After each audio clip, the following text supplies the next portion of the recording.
पंतप्रधान मोदींचं नागपूरमध्ये संघ संस्थापक डॉक्टर हेडगेवार यांना अभिवादन। सरसंघचालक मोहन भागवत, सरकार्यवाह दत्तात्रय होसबळे सुद्धा पंतप्रधानांसोबत उपस्थित। स्मृती मंदिरामध्ये पंतप्रधानांची 19 मिनिटांची भेट।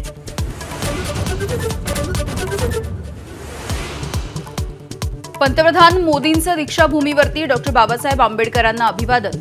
12 ते 13 मिनिटं पंतप्रधान दीक्षाभूमीवर प्रमुख भंतेंसह केली प्रार्थना।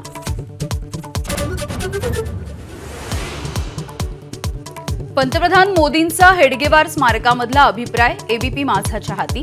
हेडगेवार आणि गोळवलकर गुरुजींना अभिवादन।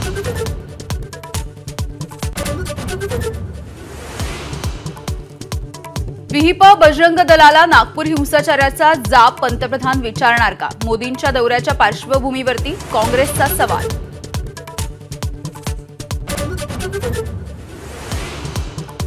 राज्यभर आज गुढीपाडव्याचा उत्साह। गुढीपाडव्याच्या निमित्ताने विविध शहरांमध्ये पारंपरिक शोभायात्रा, मेळाव्यांचं सुद्धा नियोजन।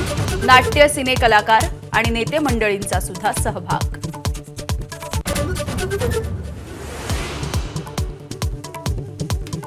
गुढीपाडवा मेळाव्यामध्ये राज ठाकरे फुंकणार रणशिंग। विधानसभेतल्या दारुण अपयशानंतर पक्षाला उभारी देण्याचा प्रयत्न। राज्यातल्या सध्याच्या मुद्द्यांसह आगामी मनपा निवडणुकांच्या संदर्भात राज ठाकरे भूमिका स्पष्ट करणार। मनसेचे अध्यक्ष राज ठाकरेंना औरंगाबाद खंडपीठाचा मोठा दिलासा। 2008 साली झालेल्या हिंसाचार प्रकरणामध्ये पुराव्यांच्या अभावी निर्दोष मुक्तता।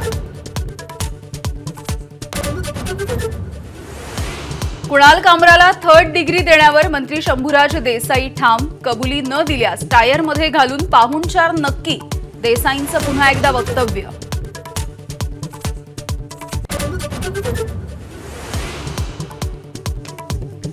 यंदा आणि पुढील वर्षी कर्जमाफी नाही, अजित पवारांच्या विधानाला फडणवीस आणि एकनाथ शिंदेंचा दुजोरा।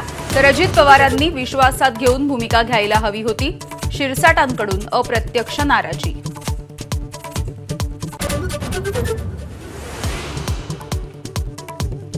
सरकारच्या कर्जमाफीच्या भूमिकेवरून विरोधकांकडून हल्लाबोल। जुमला केला, हे सरकारनं मान्य करावं, वडेट्टीवार कडाडले। तर घोषणा करताना तिजोरीची कल्पना नव्हती का? राजू शेट्टींकडून अजित पवार लक्ष।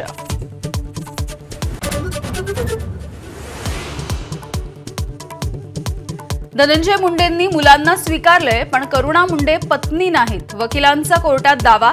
तर लग्नाचे पुरावे 5 एप्रिलला सादर करणार, करुणा मुंडेंची माहिती।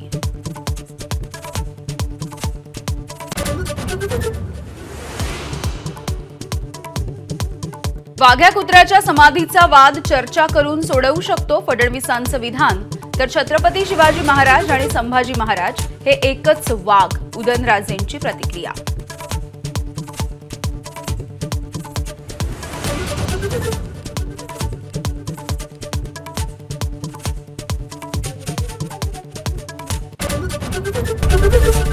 एबीपी माझा, उघडा डोळे बघा नीट।